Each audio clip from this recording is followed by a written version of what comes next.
Hello there, I'm Thomas Hatsios, the pilot captain flying the Boeing 777-300 ERX-295 from Zurich International Airport. We're going to be overflying Zurich, Switzerland, Germany, and then coming back to Zurich International Airport, runway 14 for landing, Lszh localizer landing. So right now I'm in the cockpit for the pre-takeoff preparation of the Boeing 777-300 ER aircraft. The PMDG Boeing 777-300 ERX with the microflight simulator X simulator simulations. So I'm gonna show you the instruments and the displays of the Boeing 777-300 ERX airplane. So I'm gonna start with the primary flight display. I will show you the airspeed indicated, the barometric altitude above the sea level indicated, the airspeed selected from the autopilot and flight director system panel, the target airspeed and the target altitude selected from the autopilot and flight director system panel. Displayed in much data, the magnetic heading or track. We have the magnetic north pole and true north pole, and the magnetic variation depending on where we are in the world. So we also have the ground speed. We have the barometric pressure of the outside atmosphere setting. We have the rate of climb and descent of the aircraft tape in tens, hundreds or thousands of feet per minute. We have the angle of attack of the aircraft, and also we have the altitude indicator with the pitch ladder in degrees and the bank angle in degrees of the aircraft, the altitude of its flying altitude. So I'm gonna show you all this. You can see here some the displays, some instruments like the primary flight display. I'm telling you, the navigation display, the autopilot and flight director system panel over here, the upper ACAS sends indication crew alert system, and the lower ACAS sends and crew indications, engine indication and crew alert system displays, and the flight management computers here 1, 2, and 3. We have also some other things. We have the overhead panel here. We have the electrical system. We have the ADIRU, the air data and Lszh reference unit.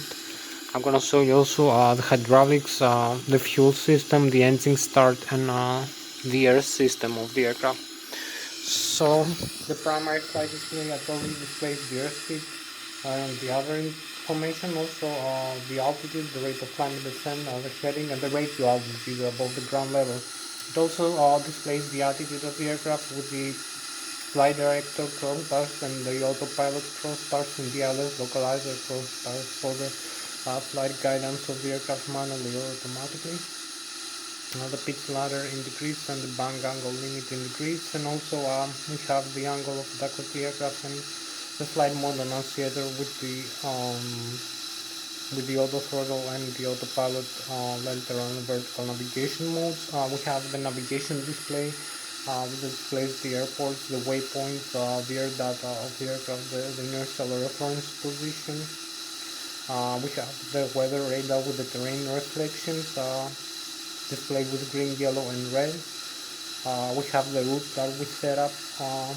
The aircraft is gonna follow automatically using the autopilot, and we're gonna fly it manually. So we input the departure and the arrival airports and the intermediate waypoints for the flight path of the aircraft, the vertical and horizontal flight profile. So we have also other aircraft that fly around us displayed in the navigation display. We have also this is the TICA system, the traffic collision and alert system. We have the magnetic heading or track. We have the RNP and the NP, the required navigation performance and the acquired navigation performance, the ground speed, the wind airspeed, and the direction of the wind, and also the next waypoint we're gonna fly over. So you can see all these things here in the navigation display. I told you we have here is the primary flight display. So you can see the modes that we have. We have also the autopilot and flight director system panel here. The autopilot and flight director system panel, but this that contains the autopilot engage and disengage switch, the flight director engage and disengage switch, the auto throttle left and right and engage and disengage switch, the airspeed select knob for the airspeed guidance of the aircraft using the autothrottle system and the autopilot.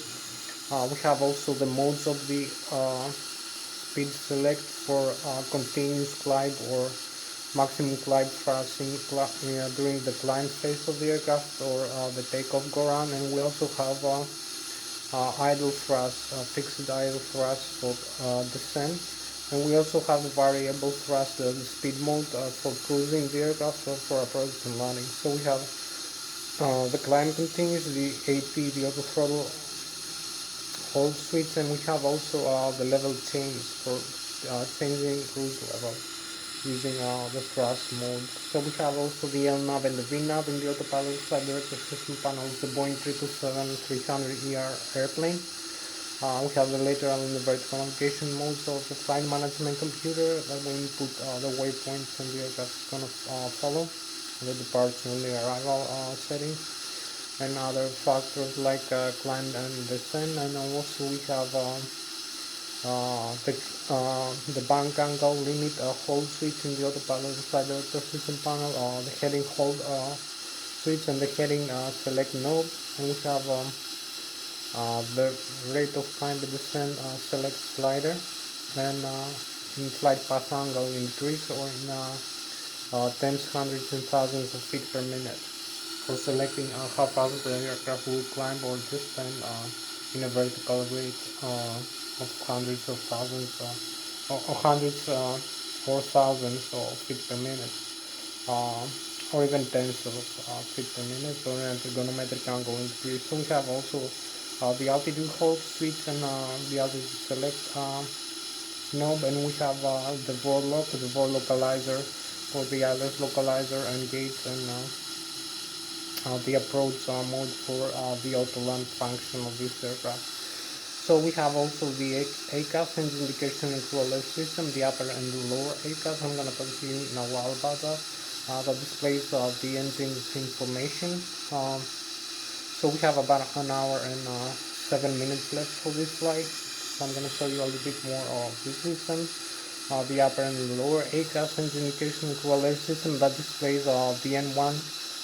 That is the low speed, low pressure compressor stage of the engine, the exhaust gas temperature, the N2, which is the 5-speed, high pressure compressor stage of the engine, the oil pressure, oil quantity, oil temperature, and vibration of the N2 stage of the engine. If you actuate the thrust levers, I will talk to you later about that. So it will give a signal to the Flught full of digital electronic control computers. So you can see here the function of the engine. So I'm gonna start with this. The primary flight display. You can see here we have the minimum airspeed displayed right now, which is 37 knots, but the real ground speed is 0 knots. We have the target airspeed selected for the flight guidance of the aircraft, which is 200 knots right now. The target heading 360 degrees, and the altitude 10,000 feet with 0 vertical speed. I'm gonna show you the autopilot on the wall. So you have 200, 10,000 feet. This is the barometric altitude now that we are located 1,430 feet above the sea level. This is the radio altitude above the ground level. So you have the flight director here crossbars with the pitch altitude of the aircraft in degrees, trigonometric degrees, and the bank angle limit. The flight director, we can connect later the autopilot. Here's the magnetic heading or track. So you have 360 here displayed. This is the radio altitude. We are 2 feet above the ground level. So you see the angle of attack of the aircraft and the flight mode annunciator with the autopilot and the auto-throttle mode. So if I'm gonna change this, here is the rate of climb and descent of the aircraft, how fast the aircraft climbs and descends. You can see 500, 1000, 1500, 2000, 2500, 3000 feet per minute. So you can see also we have here the yoke. I'm gonna talk to you about this also. So here is the navigation display. You can see the airports here, the waypoints. We have the airports here is The Switzerland, in this area we can see the red, the terrain level 6,100 feet. Yellow we have the mountains, we have the valleys with green, 0 feet. Here is the France actually, this side. And here is Germany, in the north side. So in the west is the France, and the north is the Germany. And here in the center is the Switzerland and the position of the aircraft. You can see the direction of the aircraft, the heading that we have right now, 323, and the ring here is 160 nautical miles, 80, 40, you can change range. Due to the reflections from the radar, we can see other aircraft flying around us. So we have the RNP and the NP, the required navigation performance, and the the GPS display. So here also we have, I told you the ground speed, we have the barometric pressure here, altitude 39.92 inches. You can change this using the FS panel, electronic flight instrument panel here, this setting, it's not. So you have now in hectopascal the barometric pressure, 1013 hectopascal. So we can change this back to inches of mercury if we fly in the United States or the Canada, or if we fly in the Europe or other countries, we can change in inches of mercury, hectopascal. You can see the stations, the waypoints, the airports, the data, the position of the aircraft, other functions, and the warm-up display. So I will show you later about that. I will start with the autopilot inside the system panel. So you can see here we have, I told you we have the airspeed, so you have the flight level change here, mode. We have the auto throttle left and right, the auto throttle arm. We have the flight director on and off, the flight level change, so you can compress this switch here like this. You can depress it, press it and turn this around. Here you have a different value. That's for takeoff, so you can select either indicated airspeed or Mach over here by pressing this switch. So you have the autopilot engaged and the autopilot disengaged like this. You have the autopilot engaged, autopilot disengaged. You have to reset this. Now we have the autopilot engaged. You see with the takeoff go around and the flight level change speed. We can select a different heading here, like 136 degrees.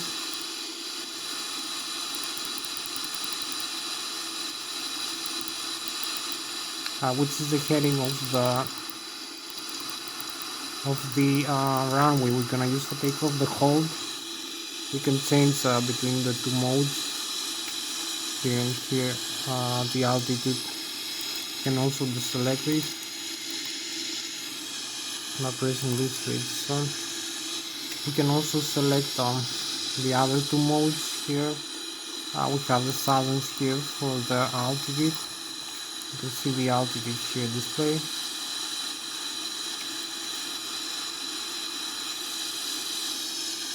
So the altitude here in the hold switch is gonna be like that, 35,300. So you can select the altitude instead of the flight level change. Either mode will work like this. It's interchangeable. You can use that mode at one time. So we use like this this mode, you're gonna have the flight level change speed and the heading hold. 253 knots for takeoff, 35,300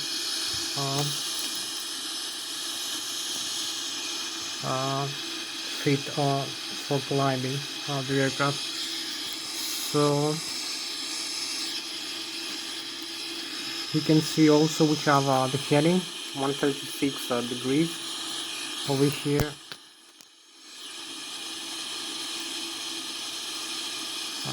So it's a different kind of heading now.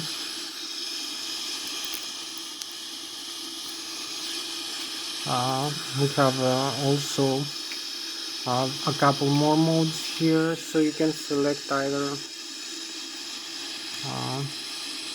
heading hold like this instead of this mode. So you have the altitude now with the autopilot connected.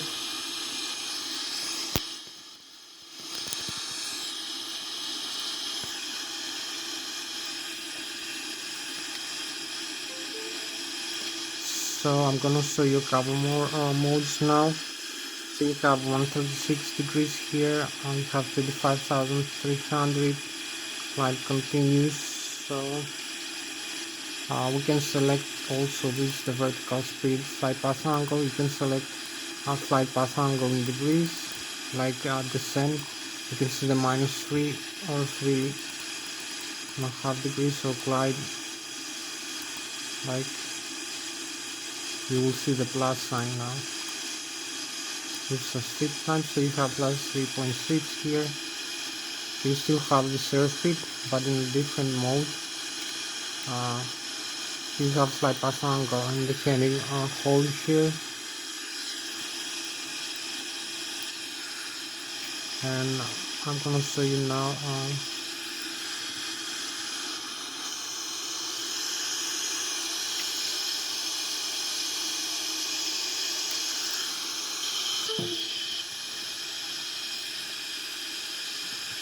so we have about 1 hour left for this flight. We can engage also the flight path angle and the vertical speed in feet per minute. So you can descend like 3,500 feet, or climb. You can see the minus and the plus sign over here. The heading, the airspeed, and the altitude. So with this, you cannot use the speed mode for this, for the vertical. You engage the vertical speed mode for this mode also. That's the reason. So you have the vertical speed here displayed, and you have this purple color here, this sign. But so you have faster aircraft will climb or descend in terms of feet per minute. So I'm also using one more time. Here's the engage, disengage switch. You can see now the autopilot is disengaged. So if I'm gonna pull this, you're gonna see the warning here, and the autopilot disconnect. So you have flight director now. So you can either cancel the warning and reset this switch. You will see you have the autopilot on again. Displayed also here in this display. You have the autopilot. So you can also use the yoke here of the aircraft. You can see we have this switch here. We can disconnect the autopilot. You have the flight director again on the warning here. Canceling this warning about the autopilot. You can use the flight director off and on. One more time.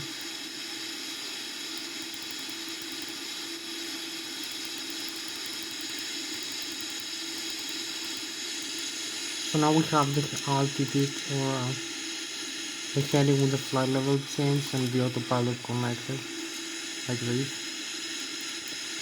So you have 252 is 5,300 with this mode, and average now. A couple more modes. So I'm gonna show you also the thrust levers. I'm gonna show you talk you about navigation display. You can see we have transponder here for the TICA system, the thrust collision and other system. If you press this switch, you can also change the values. This is the warning here. You have another aircraft flying close to you, and also you can change the modes here. So you have it like this if you wish. You have also the weather radar here with the terrain reflections. You can set it up. You have the radio and communications panel. You have the radar here trim switch for the vertical stabilizer, and the position of the rudder trim here, and the aileron trim. So you will see the aileron trim over here in this switch, in this panel.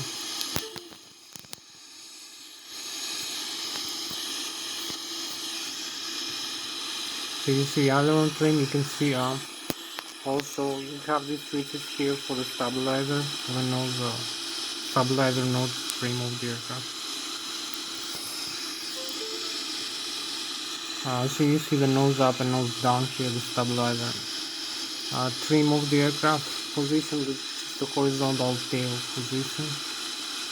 We also have the speed brakes extend switch here, the flaps position here, you can set it up or down, we'll leave it down the way it was, so you will see the position change for the flaps. Also I'm gonna show you the thrust lever, so we have also the speed trim, pitch trim for the tail rotor. We have the nose up and nose down, we have the normal and the alternate, and we have here the stabilizer trim for the normal and the alternate. For the hydraulic CNR systems failed, we have the normal and the cutout switch, so the autopilot and the autothrottle will have no pitch trim, no electric speed trim. So we'll leave this in the normal. We have the fire extinguisher here and the fuel control for the left and right engine. I told you also we have the auto throttle left and right. We have here's the thrust lever, so we have the auto throttle engage and disengage wheels. We have the takeoff go round. We have the thrust reverse. You see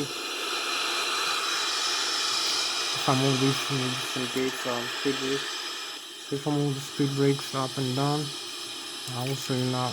If I engage the thrust reverse, you will also engage the speed brake.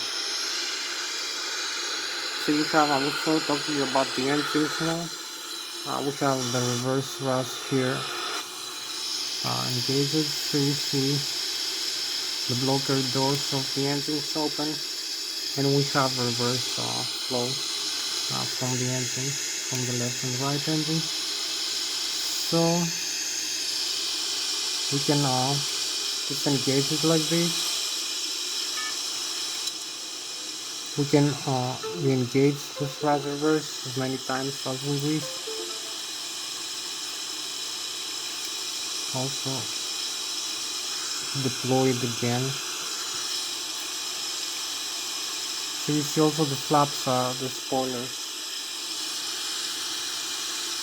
Now the flaps, the speed brakes extend. So I'm gonna show you now a little bit inside what to do with the systems. So we have the autopilot disconnect again. We don't need this for now. We have the flight director. So I'm gonna talk to you a little bit more about the thrust levers. So we have about 50 minutes left for this flight right now. So I'm gonna tell you about the thrust levers and the flight controls. So you need to use the thrust levers to increase the thrust from the engine, to increase the fuel flow into the engine, to give a signal to the FADEX. The FADEX are the full authority digital electronic control computers, one installed per engine, turbofan turbojet engines, what we have right now. So it's dual channel redundancy. If one channel fails, the other takes over. It controls and monitors all the engine data functions that we see, like the N1, which is the low speed, low pressure compressor stage of the turbofan turbojet engine, the exhaust gas temperature. The N2, which is the high pressure compressor stage of the turbofan turbojet engine. Also the oil pressure, oil quantity, and oil temperature, the vibration of the engines, and also the shaft speeds like the N1 and the N2, and also it regulates the outflow valves of the pressurizer inside the turbofan engines, and the bypasser outflow valves. So this regulator valve control how much pressurizer there is inside the engine, so we can release the overpressure point doing this automatically by exhausting some air or by increasing the pressure when we have under pressure inside the engine. So it also optimizes the fuel burn. As we climb, we have different barometric pressures and flow of air inside the engine due to higher airspeed. So it optimizes the fuel burn.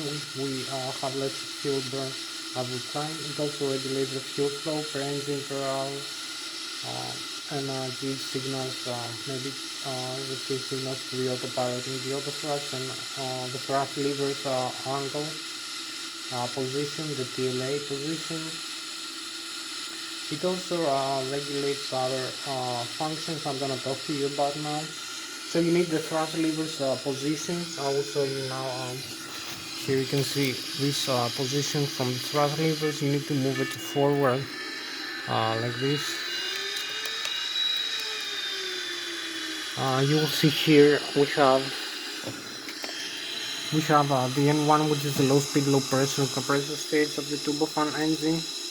You can see the upper green limit and the yellow and the red limits. We have some warnings here in the upper ACAS about other systems of the engines. The exhaust gas temperature also, which is red limits and yellow limits. Also we have other functions. We have the duct pressure, the outflow air pressure that I told you. The forward and the aft open and close. We have the N2, which is a high speed, high pressure compressor stage of the turbofan to put in the fuel flow per engine per hour, as well pressure, temperature, quantity, and the vibration of the N2 stage of the engine. So if I extend the speed brake, you will see if I move the thrust levers forward a little bit, it will close.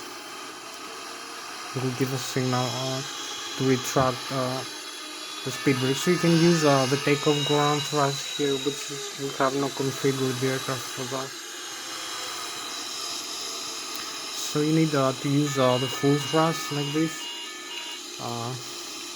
in order to move to accelerate the aircraft in the runway for takeoff. I'm gonna show you in a couple of minutes how to do that. So you need the forward thrust components from this vector here to move the aircraft forward. So you need to move the aircraft forward using the thrust vectors from the engines, the thrust propulsion, increase the fuel flow and the rotation speed of the turbofan turbojet engines of the Boeing 777-300 ERX.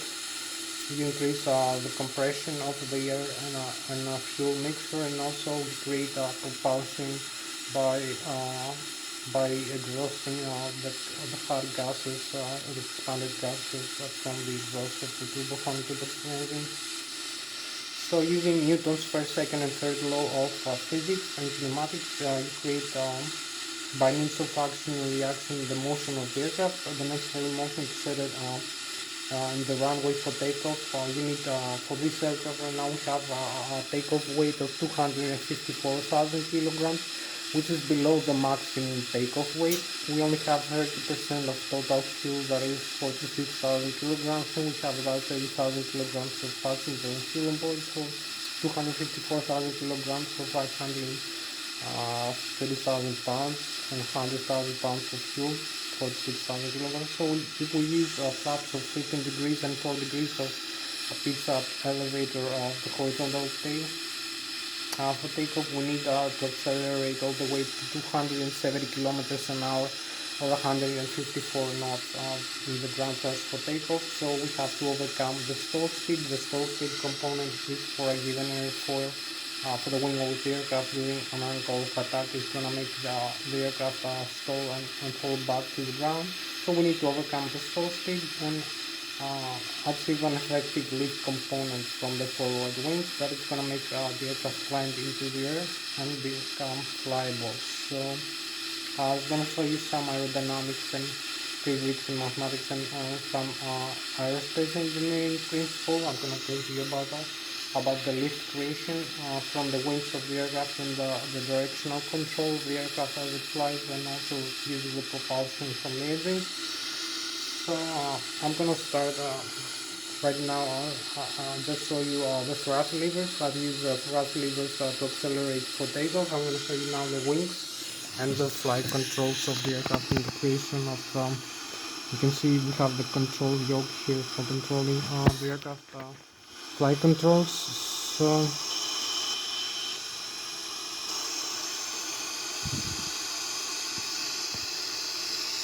I'm gonna show you now. So you can see here we have the forward wings of the aircraft that are responsible for creating the aerodynamic pressure and the lift component. They are also where the stall is being created, the position where the stall is created of the wing. Gonna make the aircraft fall back into the ground. So you have here is you can see the bottom surface of the wing is more flat than the upper surface of the wing is more curved, has higher curvature. So the bottom surface of the wing, the air flow from the forward wing all the way to the back wing, from the leading edge to the trailing edge, is gonna be more pressurized. It's gonna have an overpressure below the wing, while it's gonna have an underpressure. It's gonna travel. The air is gonna travel faster above the wing, so it's gonna have an underpressure. It's gonna be a lower pressure above the wing. So higher pressure below the wing is gonna push the aircraft up, and lower pressure above the wing is gonna make a suction of air that is gonna attract the aircraft up into the air also. So it's gonna work together.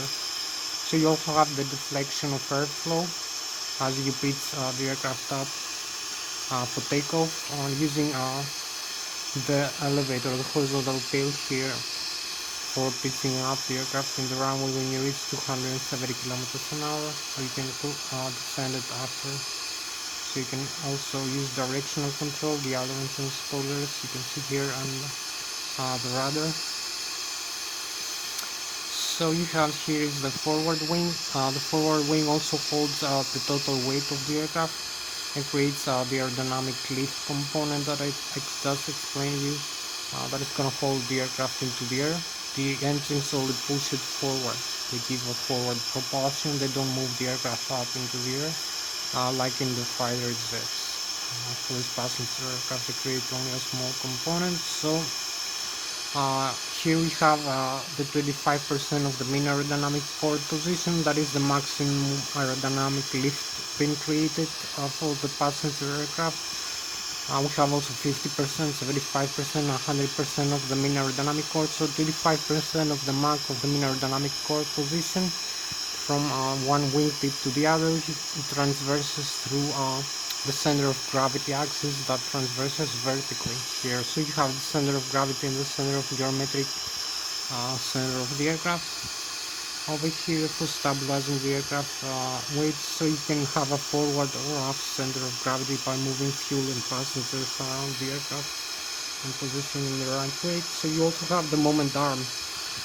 The moment arm using Newton's physics again, first, second, third law of kinematics of motion, and aerospace engineering and mathematics, and I'll just talk to you about the lift and the stall of the aircraft, the aerodynamic lift and the airflow around the wings, and the aerodynamic pressure, the air deflection for the flight control.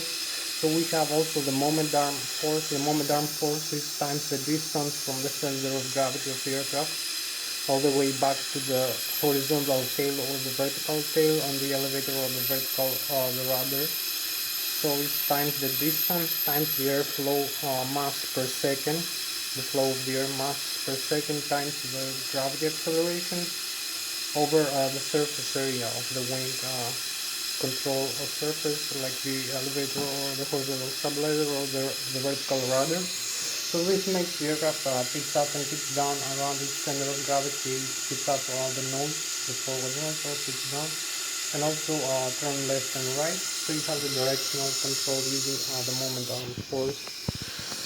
So you can see the moment arm is all the way here from the center of gravity all the way back into the horizontal tail or the vertical tail.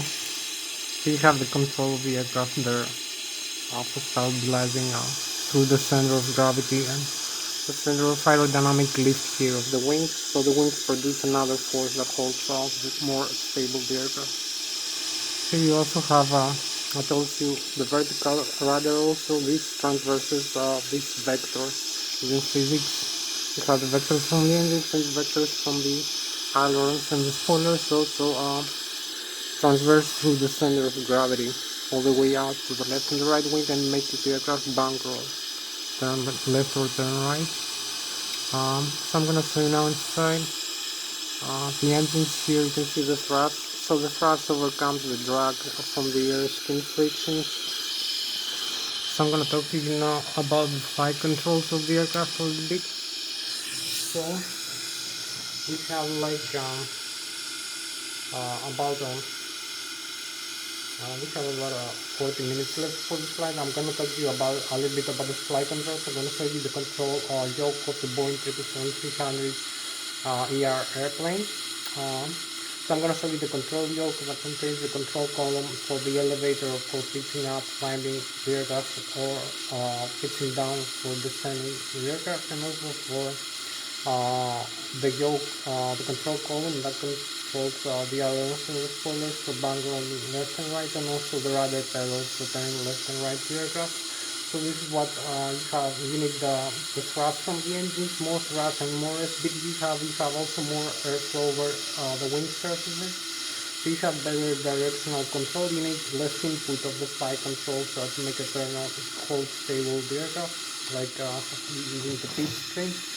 And also I'm gonna show you that. So you have over here we have also for this simulator, for this laptop, I'm using the Logitech Extreme 3D side stick. I'm going to show you now for giving the inputs to the control column and the control yoke, the yoke of the Boeing 777-300. We are explaining the control wheel and the rudder pedal.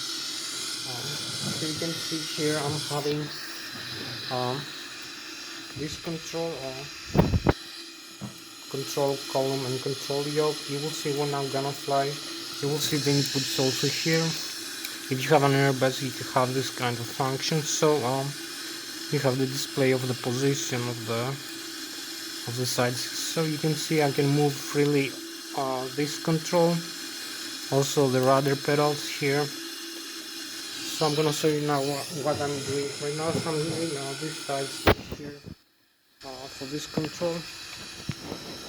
So you can see I can pitch out and pitch down, and also bank-roll left and bank-roll right the other side. So I'm having this full control, climb, descend, bank-roll left and bank-roll right, and also the rudder pedals function into the side stick for the horizontal rudder, for the vertical rudder, excuse me. So you can see the side stick deflection here is proportional to the control column and control wheel deflection.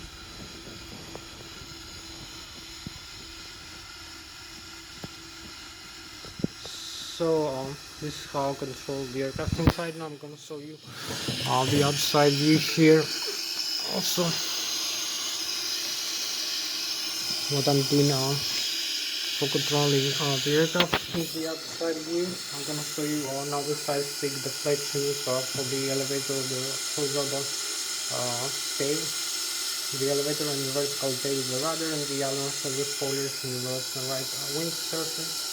We also have the flat settings. I'm going to talk later in the speed brakes. On the side controls and the flat. So I'm going to show you now. You can see here we have the deflections here again. I'm using again this side stick,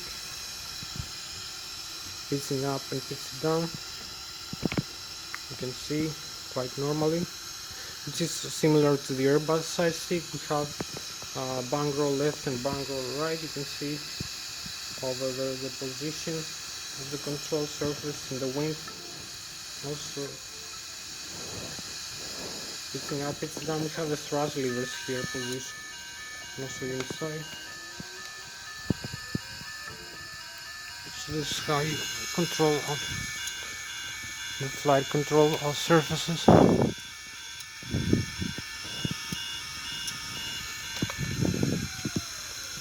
So you can move forward the aircraft like this.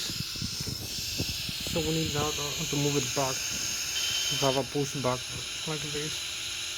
So this is so much for the flight controls. I will show you now inside the aircraft a few more things, and I will so I hope you understand. I will have these controls over here for moving around the aircraft into the and holding it stable. You can also hold neutral. So you can see we have uh, the thrust reverse. We have the thrust forward over here. Thrust levers. So I need to push back right now the aircraft a little bit.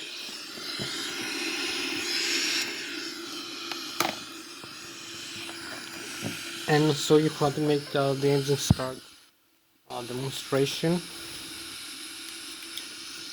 Then let's take a move it forward. Just connected the brakes. So I'm gonna show you now a little bit inside. I talked to you almost about everything here. I'm gonna show you also the overhead upper panel. So you're gonna have, you can see here we have this view of the cockpit.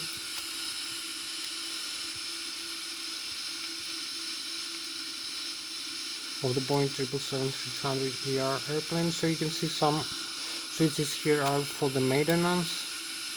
We have also the overhead panel here. I will show you now and the circuit breakers here. If one circuit breaker burns or pops out, you have to reset. So this is so much for this pushback. We need a little bit forward now.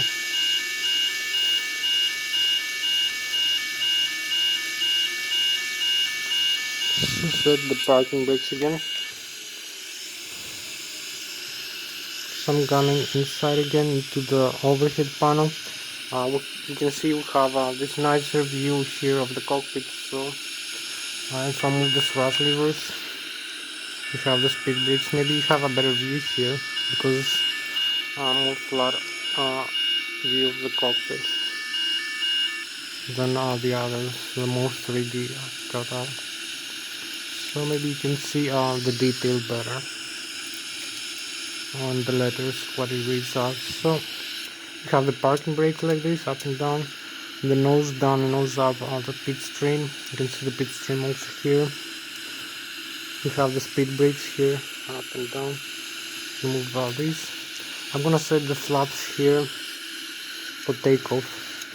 You can see the degrees here. I'm gonna set them to 15 degrees.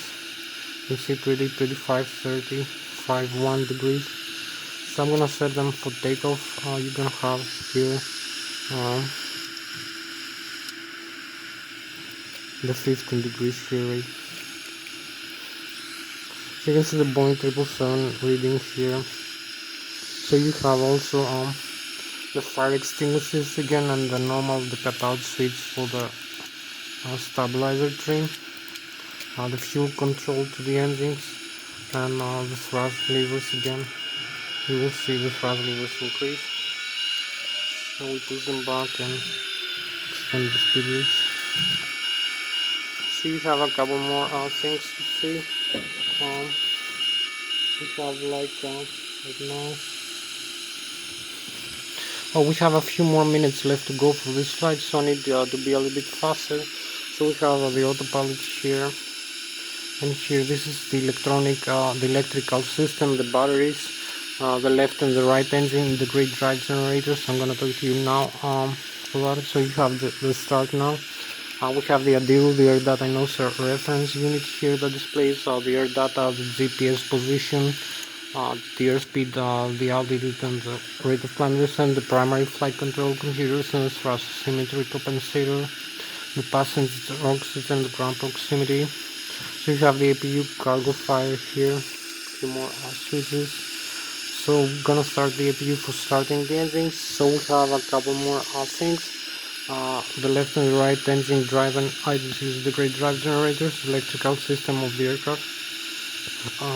You have the hydraulics here, the left and the right engine, and the backup. The pressurizer driving also. So you can see the air pressure here. So You can start them or turn them off. Maybe I not have the time to do that in this flight, so I can show you how to start them on and off later maybe. So I'm gonna talk to you also. We have the lighting system here of the aircraft, inside and outside, the windshield wipers. So you can see the window heat, the ram air turbine, which is auxiliary. So we have the cargo fire here. We have the engine electronic engine control computers for the left and right engine, normal and alternate. The auto start on and off. So you can start the engines like this. So this is the auto start system. On and off. So we leave this in the on. We also have the jettison of the aircraft, the fuel jettison arm and the sun. We can dump some fuel when flying. If you need to lower the weight, and select the level to remain. We have the fuel tanks, left wing and right wing fuel tank, and the center tank, which is empty. The crossfeed. Now the crossfeed feeds either wing from either tank, another engine. We have the left wing and the right wing. I'm gonna talk to you later. And the fuel level.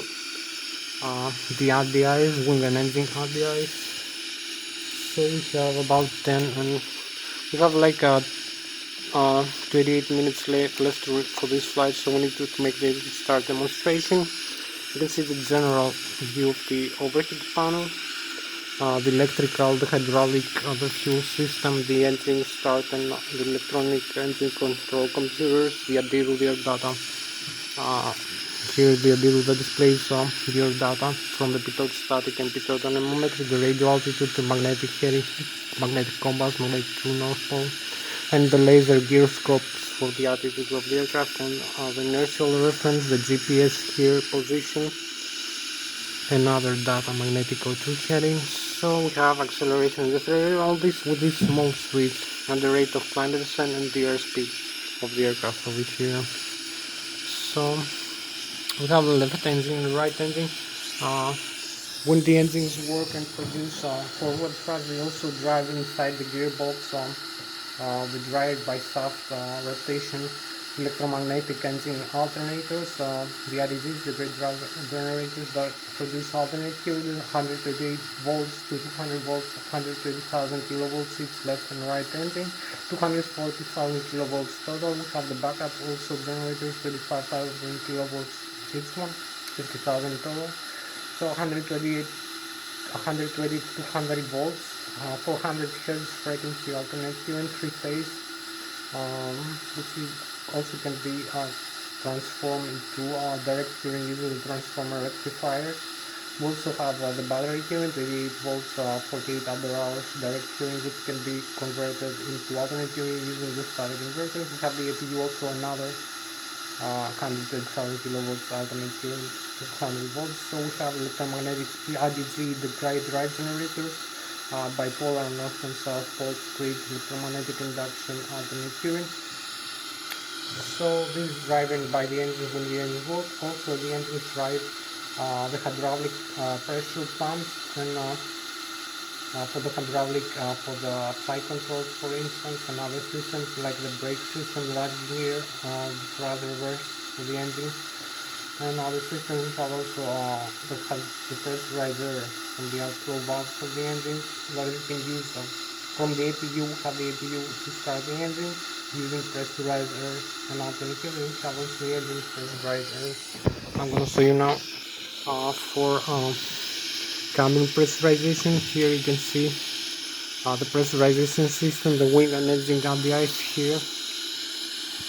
We have the RDI system on and off. So this is the left and the right engine pressurizer, the outflow valves. Here you can see on and off the isolation valves. So we need this pressurizer for wing and engine RDIs, for air conditioning, for the pressurization inside the cabin. You can see the hydraulics here, see the air system driving. So you can see now we have lost many systems like this. So by closing this, the bleed isolation bleeder. So you can see pressure demand, isolation demand is off right now. So there is no duct pressure, no pressurizer. So you have no cabin pressurization like this. You cannot also start the engine like this. You can need the pressurizer from the APU. So we have the reset. We have the camera pressurization, auto or manual. You use the actual valves open and close. After climbing, descend, pressurize the aircraft and select the landing altitude. We leave in the auto. So this is so much for the overhead panel view. I'm gonna do the engine start now. I'm having a few more minutes. I'm only having to show you this. So we have like a few more minutes. I will show you the display. So we have the engines here. We have the status. You can see the APU here is running. We have the checklist. You can see the normal menu before start. What you need to do before the start. So the checklist is complete like this. So we have the communications also, the navigation, the synoptics. So we have the doors here of the aircraft. You can see the aircraft and the doors are closed and the cabin is pressurized. You can see the landing gear, the pressure inside the tires and the temperature of the brakes. You can see the electrical that I told you before, the left and the right engine driving, the backup generators. You can see the volts here from the battery, main battery, and the APU battery.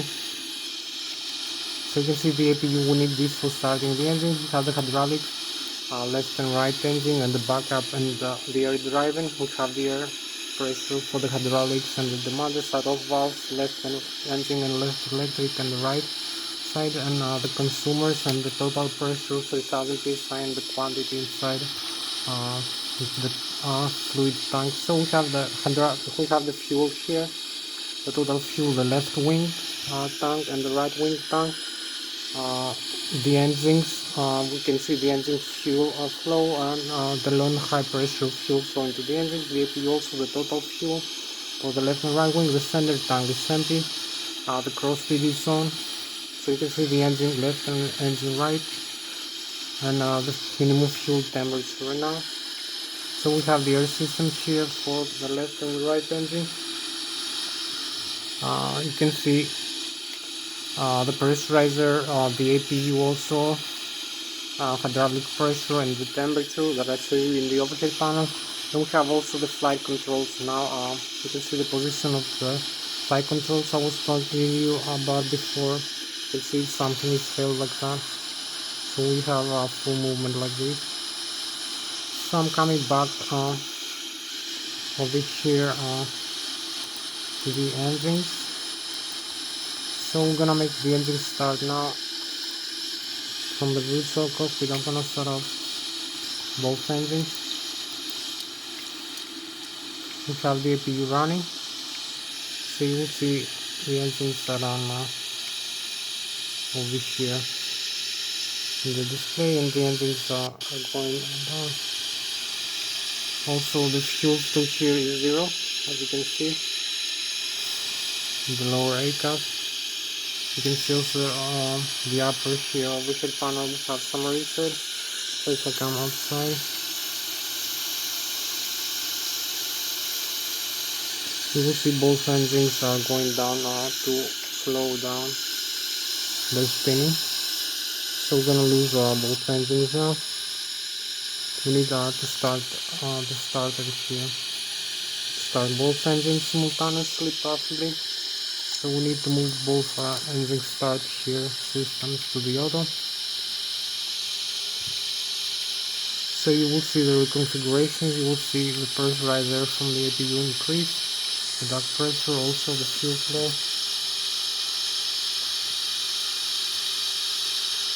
It's gonna increase. We have the into increasing, so we can see the spinning here. It's increasing. So we use both fuel flow here, the left and the right wing. So you will see the fuel flow right now is 0. You will see increase rapidly, and now the M2 also. So now we have the engine start. We have the fuel running to the engine, both engine. So the engines are starting. One last thing to do before taking off. Set up the flight control computers. It will take like a couple of minutes only. Set up the flight control computers here. So we have the menu, we have the FNC, the model, the position initialized, set in airside position here. We have the reference airport, the Lszh page here. So we use the route from this airport, from Lszh page, as you can see, to this airport using this runway 14. I'm gonna set up like this.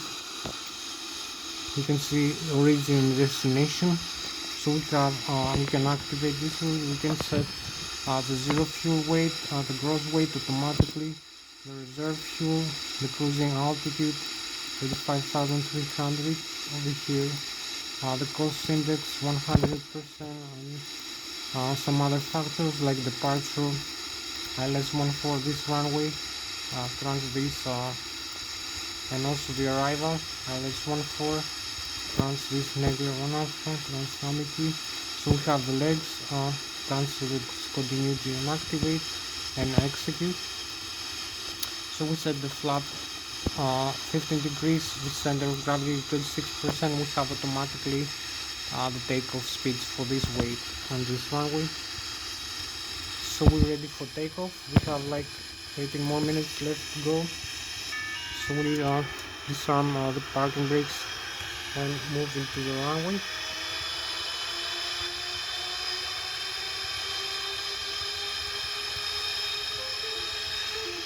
So we have 18 more minutes left to go for this flight. So the runway is empty right now. You can just take off like this.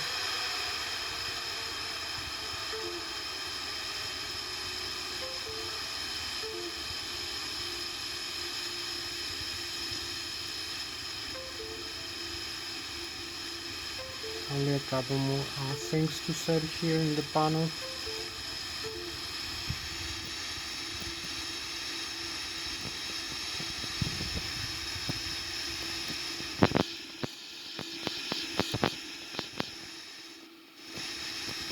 So we are almost aligned with the runway. The parking brakes here are set. So you can see the modes here for the takeoff. We're gonna use less range. Here you will see the flight path we have to follow and the scan of the terrain. The LNAV here we have the flaps set 15 degrees and the pitch trim also. So everything's set inside the cockpit for takeoff. Only need to have another view here. We need just to align here. You can see where we are going right now. After the before the takeoff, after the engine start and the flight management computer is set. So I'm coming inside. These full thrust levers are forward here. You will see the engine stabilize the takeoff position setting. So I disarm the parking brakes and align with the rudder pedals for the takeoff. We have like 18 more minutes left for this flight.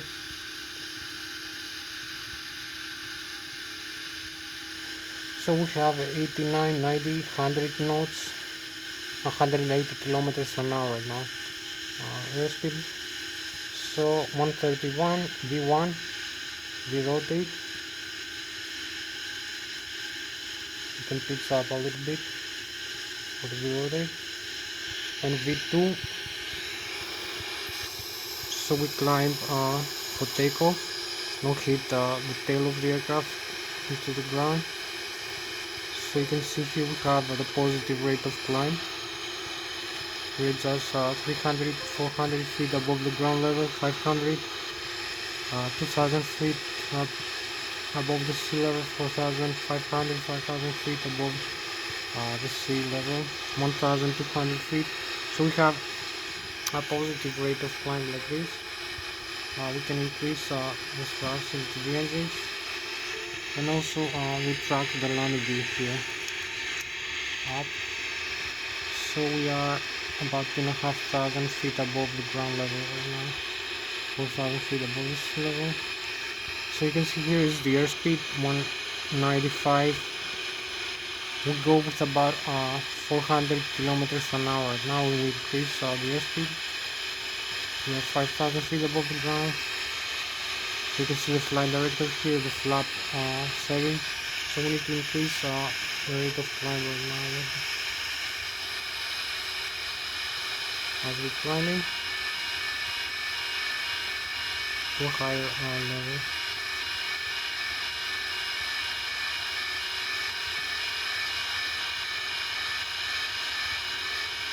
So you can see the next waypoint we have to follow over here, the Zui to Alpha. We have to cross through this intersection over here.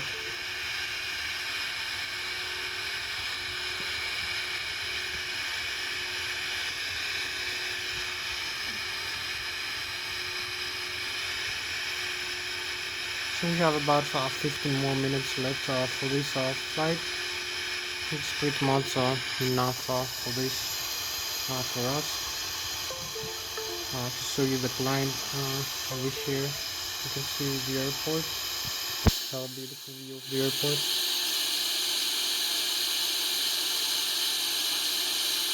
And the night sky, we have also a beautiful view of the Switzerland like this.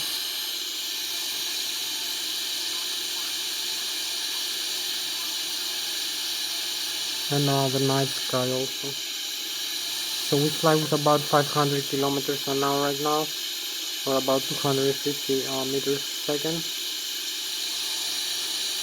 about 30,000 feet above the ground level. So we keep climbing like this. You can see the wing flakes. This is a nicer view of the Boeing 777. Hope you like it.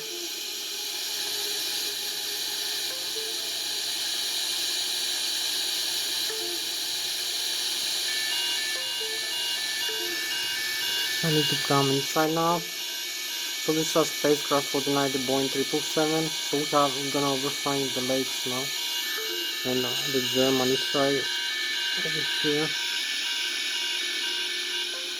15,000 feet. Place like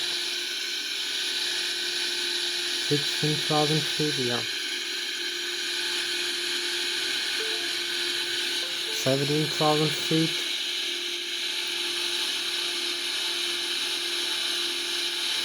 So we have like 11 more minutes left for this flight.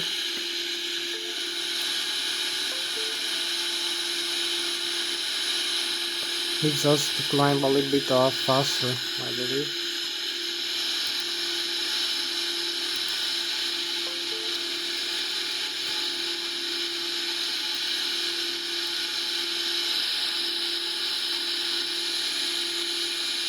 So here we have the stall speed warning generated here. You can see this yellow line. We fly with Mach 0.4, 5 something, 30,000 feet above the sea level, 31,000 feet. Keep climbing. You can see the modes of the autopilot also here. The thrust from the engines here. You can see we have a full takeoff thrust and the position. 33,000. We fly with some 600 kilometers an hour. So we're gonna have the chemtrails now in the contrails. Beautiful display. Now these frozen vapors.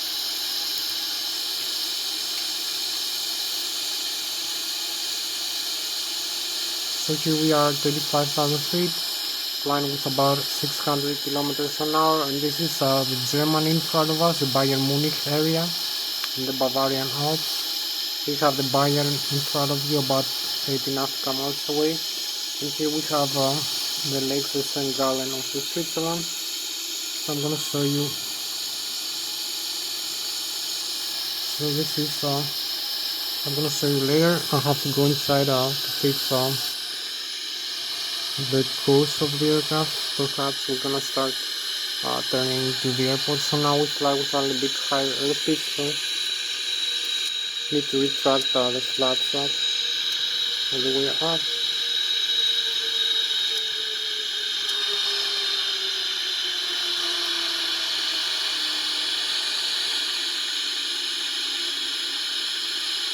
So we need to make a turn now.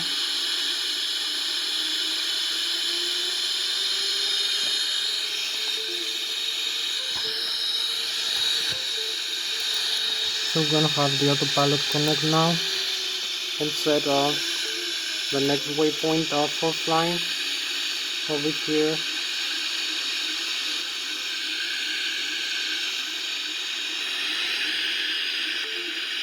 You can see the legs, so we go over to this 3114.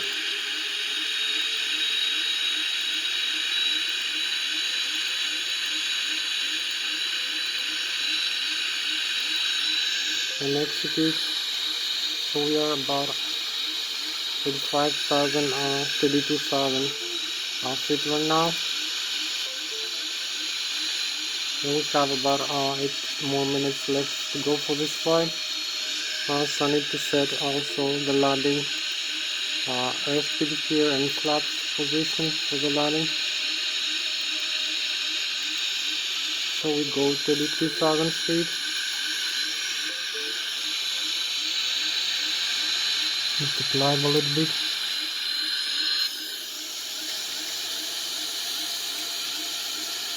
So we have the handrails again. So here we go 33. So we have about 8 minutes left for this flight. We're flying the Switzerland. You can see the frozen vapors here of the Boeing 777.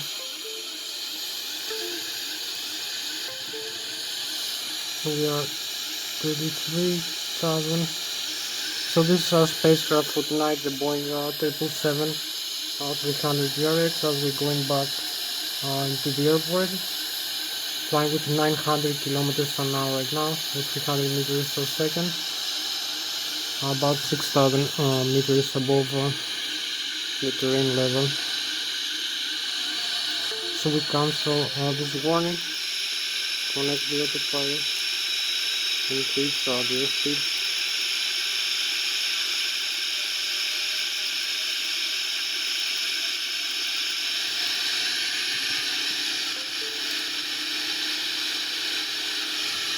So we have also the descent. So we have about 6 minutes left for this flight.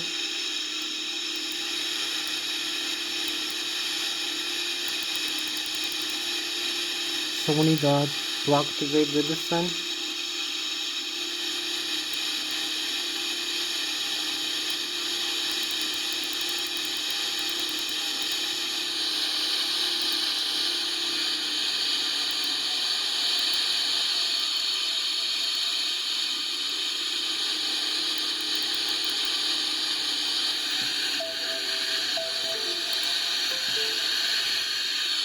So now we go into the airport.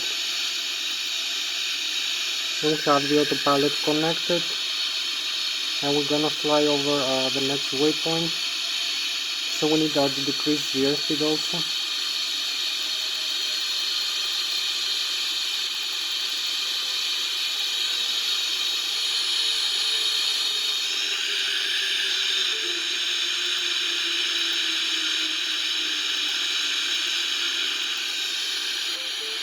So we keep going into the airport, keep descending.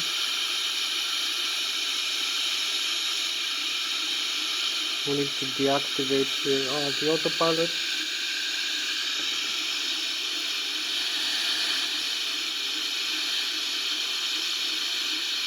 So we have about 4 minutes left for this flight.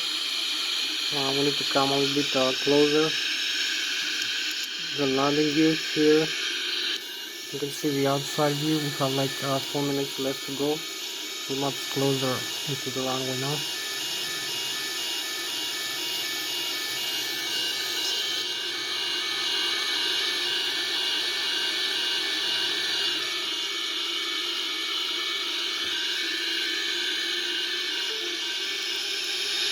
So set the lower airspeed here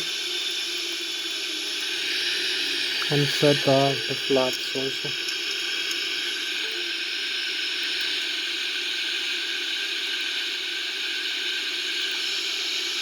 So we keep descending 12,000 feet.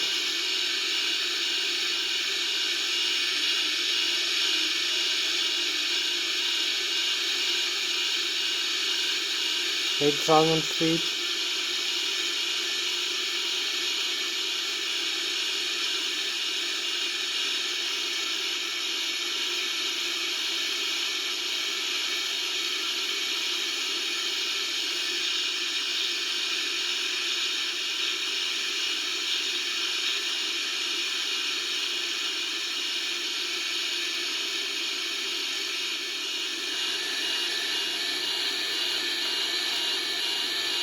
So here we are into the runway. We have a couple more minutes left for this slide.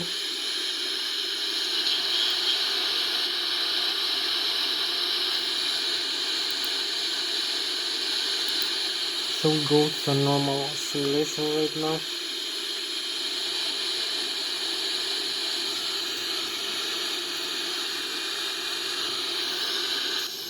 Like a couple more minutes left for this flight. So you can see how low we are right now. We're going over to the runway.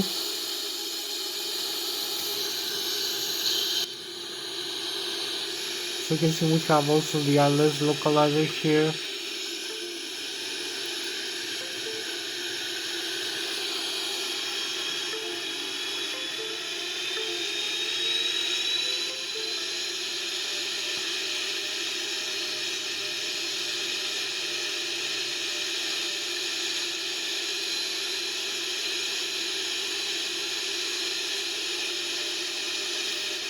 So you can see the Lszh localizer.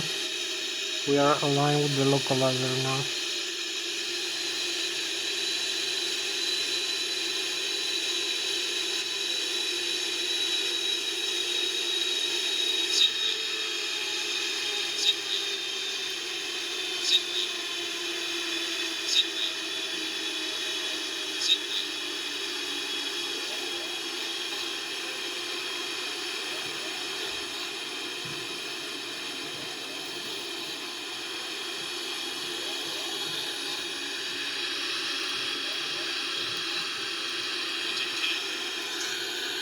Here we are. First patch down the runway, parking brakes and reverse thrust. Full reverse.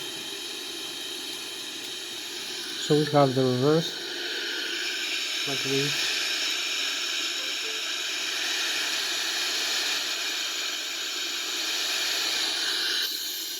Here we are, just that's down the runway 14 at Zurich International Airport.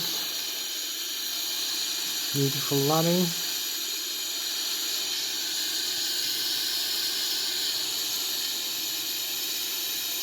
You can see the landing gear here is not broken, no tires broken. Everything is normal, also the tires, no blown tires here.